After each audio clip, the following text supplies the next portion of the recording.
Welcome back. Quality over quantity. That's one of the hallmarks of artisan-produced foods. It often consists of a system of deliberate steps using age-old techniques to create a product of distinct quality. And with a strict adherence to fresh ingredients, artisan producers partner well with local farmers. It's a symbiotic relationship. The food producer becomes a steady vendor, and the farmer becomes a reliable source of quality goods and services. For Ron Marks, that's what drives the business culture at his Atlanta Fresh Artisan Creamery. Today, he talks to Ed Baker about what feeds his passion to create a world-class, Georgia-grown Greek yogurt in today's Executive Profiles. Let's go back to Pennsylvania. Let's go back to age 15 when the young butcher appeared. I've been in the food business all my life. Born and raised in western Pennsylvania, in a little coal mining town. My parents owned what was a very traditional general store called Weinberger's Market. I've got one older brother. He pretty much grew up working with my mother in the cashier, and I grew up working with my father in the butcher shop. This was way before the days of when you got nice clean cuts of boxed beef, and by the time I was 15, 16, I was a fairly experienced butcher, was able to break down sides of beef. Decided to continue on, went to the Culinary Institute of America in the early 70s, got my formal training in the industry as a chef. Out of the Culinary Institute, I was apprenticed to work at pre-opening operations at the World Trade Center in New York City. Stayed around New York for about 7 years, chefing in places as diverse as Club El Morocco on the east side and the Playboy Club on East 57th Street. Moved to the West Coast after that. Early 80s, the emergence of casual dining was starting to happen. Worked for TGI Fridays as an executive chef, and then went to work for Applebee's International when they had 14 restaurants. Really learned about food marketing, product development, more the nuts and bolts statistical side of developing food. 1990, I actually moved to Atlanta at that point in time and started a firm called Focus on Food. We did culinary and consumer development specific for chain restaurants and food manufacturers. It was a very good business for 10 years.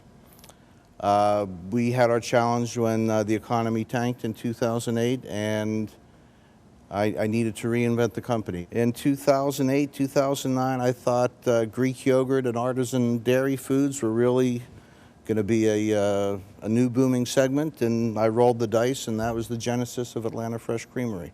The stopping point where you make the decision of, I'm going from research to Greek yogurt. Talk about what goes through your mind, and am I crazy? Is this a slam dunk? Is it something in the middle? I never consider myself a risk taker, Ed, although when I read about profiles of entrepreneurs and folks that are willing to deal with startup of new business with some risk, I think maybe I reevaluate myself a little bit. Mm-hmm. We've gone into a whole new area of making decisions when you eat something. It just used to be, what do I eat? Does it taste good or not? Now there's this whole level of personal responsibility of, are these real or natural ingredients? To what extent are there GMOs? I've been fairly involved in the slow food movement in Georgia Organics. At one of their conferences in 2009, met up with a dairy farmer by the name of Russell Johnston. We struck an arrangement where I started getting, I would get milk deliveries from him around noon, and it was all from that morning's milking. And as soon as we received milk, we begin the culturing process for yogurt. It served us very well, going from milking the cow to yogurt in the container in about 24 hours. That's really been one of the keystones of the company, and I enjoy what I do now more than anything I've ever done, but when people take a taste of our yogurt and say, my God, I've never tasted anything like that, I really know it's just the sum of all these parts, where it is fully pastured grass-fed milk.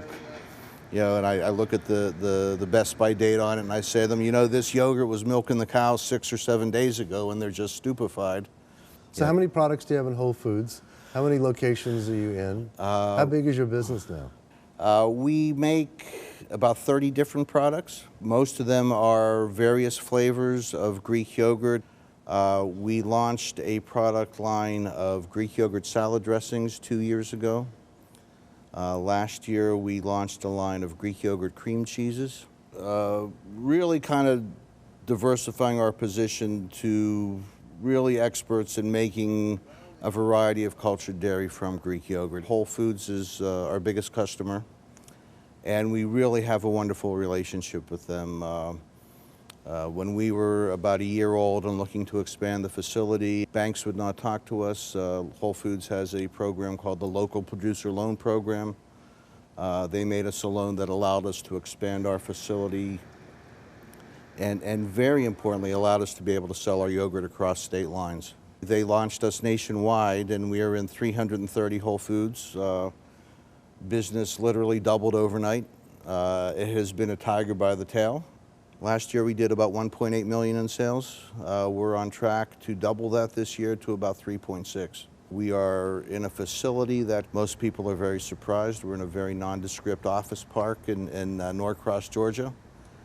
And we are at about 50% capacity of that facility right now.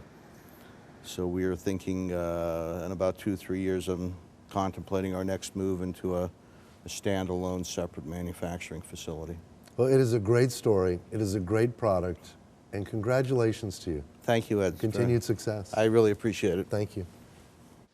Well, it's no surprise that Georgia has a long ways to go when it comes to yogurt production. New York ranks as the yogurt capital of the U.S., home to brands like Chobani and Fage. Now, just to provide some perspective on what that means, total U.S. yogurt production in 2013 hit a heaping 5 billion pounds.